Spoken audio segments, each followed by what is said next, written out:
this is an iHeart podcast. Guaranteed human.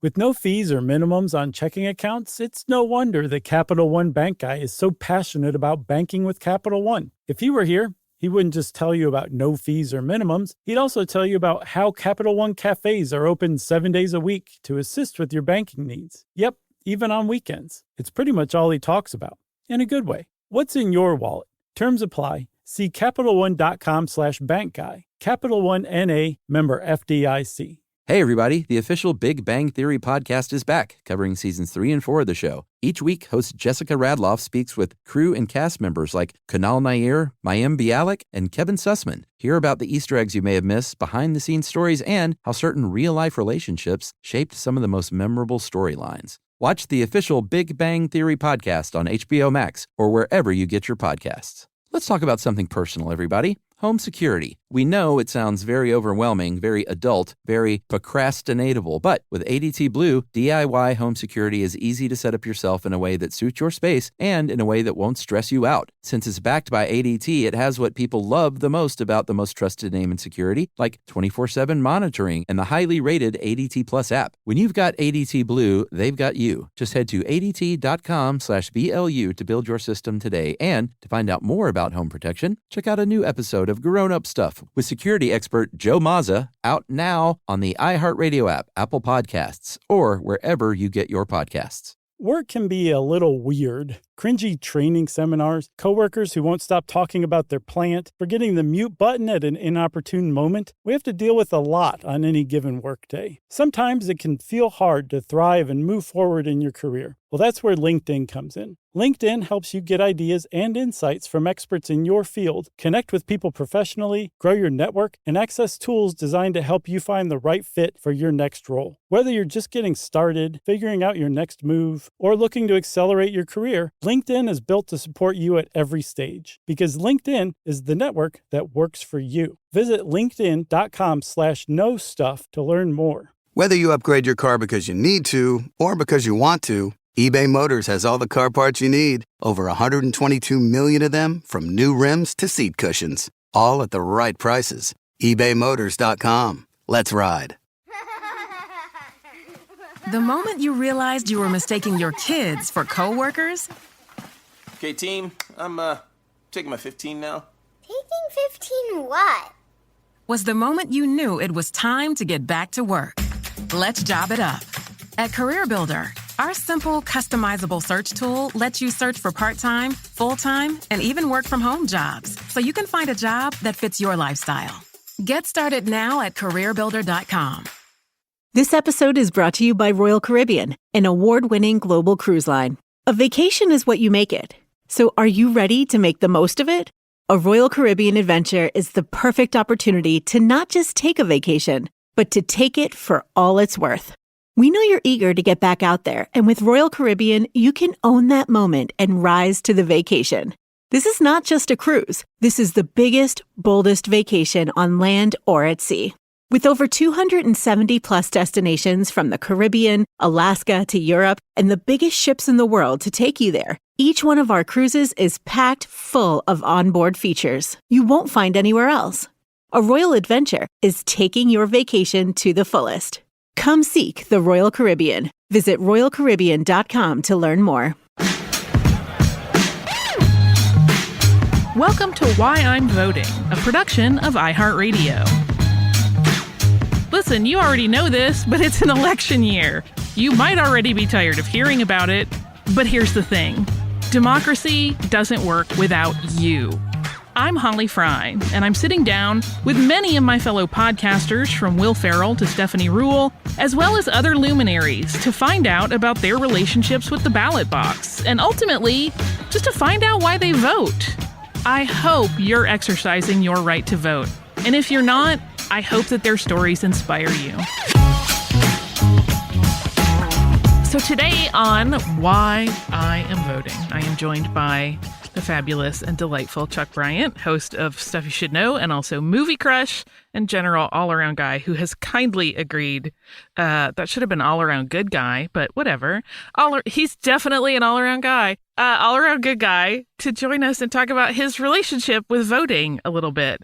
So right out of the gate, do you remember when you realized as a kid maybe that voting was a thing and something that you could potentially participate in one day? Well, Holly, here's my story. I grew up in a house that did not really talk politics. It was a politics-free zone except for the occasional grousing of my dad, I guess, about something, but it was just not something that was very big in my family for some reason. And, of course, I learned about all that kind of thing in civics class and voting, but it didn't really hit home. I kind of got a late start as far as personally being involved politically. That didn't come around till later, like toward the end of college. So you didn't register right away, like when you were 18? I didn't. And I may have been completely wrong about this, but if I remember correctly, I think I remember that, and it may have been true, but that if you register to vote, you are also registered for the draft. And even though it's silly to think that there would even be a draft anymore, I think I remember at the time being like, I'm not registered. Not for me. Not for me. And I don't even know if that was true. So it was very shameful looking back, but I also didn't know anything about anything back then. So I don't know if I would have been a responsible voter even. Yeah, I think there's no shame in acknowledging, like, when you're kind of still a dumb kid, right? You're not really ready to make decisions anyway and maybe aren't ramping up to vote. Do you remember what made you finally decide to register to vote? Yeah. In college, I think for a lot of people is when a lot of that stuff becomes a little more to the forefront, a little more spiritually awake and politically awake and all that good stuff. And I remember very distinctly in, I guess, my sophomore year in college, maybe my second or third year, when the first Gulf War happened, and sitting around and watching that on CNN and having a roommate who is now an attorney that was pre-law back then that was very political. And his name was Rob Elsie. And Rob, we're still friends. He really kind of brought politics to the apartment. And my other roommate, Eddie Cooper, also were both ahead of me politically. And that's when I first started kind of realizing that it's important to be involved and to be aware and to know what the hell's going on. Do you remember the first time that you actually voted? Like, do you have any memories of that first ballot experience? I do. The first election I participated in was my final year in college, because I spent 6 years there, was the 96 election, which I guess was Bill Clinton Part 2, if I'm remembering right. Yeah. Yeah, that tracks. Yeah. And that was, I think, Nader was involved back then. I think Ross Perot was having his second go around. And that's when I cast my first vote as a Democrat. And I've been a lifelong Democrat since then. What is your research process like? Or do you research for elections? Like, I know for me, like some of the local politicians, like they're not getting ads. I got to do some legwork to make sure I know who I'm voting for. What is your process like? Well, I mean, you and I are both sort of professional researchers. So we know our way around the internet when it comes to finding the good research, I like to think. With the presidential candidates and all, it's the way it's constructed in this country. You kind of have a choice of one or two things usually, and that's always easy for me. But as you go down ticket, I do research. I just try to, Facebook a lot of times is where not what people are saying, but people linking to some good information is a good place to get stuff. I always try to read up on the measures, the local measures that are going to be on the ballot, whether it's can you drink on Sundays in Georgia to things that are a little more substantial. But I try to kind of investigate and I ask around to people that are smarter than me. I don't think there's any shame in seeking out opinions of people that really know their stuff, Yeah, this kind of brings up the thing. So you do obviously vote down ticket, but do you make sure that you hit like the local elections that maybe aren't part of a bigger, every 2 years situation? I do now. And for the past probably 15 years or so, because I got a late start, I thought, you go in and you vote for the president, and that's doing your civic duty. And then the more I grew up and became a sentient, responsible adult, you realize, I think like we all do, and like you probably have, that a lot of those local elections really, really matter as far as what impacts you and the people that you love and people in your community. So that is definitely something that came on later in life, but now those are very important elections for me. My husband and I always make voting a date. Oh, that's fun. Where we always go to breakfast or we go have lunch afterwards, whatever our schedule will permit. Yeah. Do you have any rituals around voting? Well, I try to vote early in the pre-voting just because I don't like standing in lines and stuff. Although I will say I've had some great experiences standing in long lines to vote.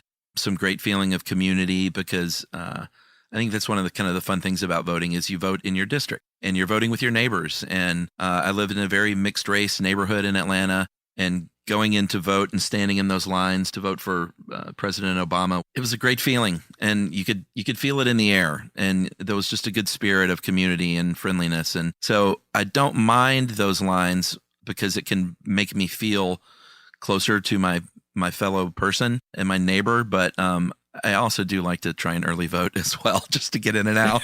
It sort of depends. If I miss my window, it's not like, I don't hang my head. I just go all right, I'll go stand in line. Yeah, I like the line too, because I feel like it makes you remember that you're not just voting for yourself. You're voting for the well-being of everyone in your community. Totally. That's a great way to look at it. Now, you, like me, came to voting a little bit later. You weren't right out of the gate at 18, but I feel like kids today are better informed, certainly, than I was at that age. So yeah.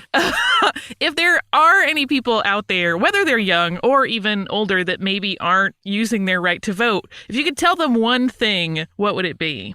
Well, I feel like subsequent generations behind us are more politically active than we were, maybe.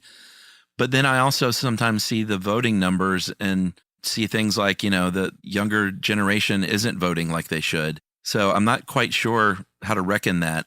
I would say, take a look at the world around you. And if you don't like what you see, it's kind of one of the only things that we have. We can protest and we can petition, we can lobby and make calls to congresspeople and senators. But your vote is really the only thing where you know that you're on record of having cast your official say on something. And that's important. I don't want to get sidetracked about the Electoral College, and some states people might not think their vote counts, but it does, especially because of the ballot measures and the local elections and council elections and stuff like that. It always counts. It's your duty. And lastly, as we go forward and we're getting older and maybe becoming jaded old hags, at least I am. I'm right there with you.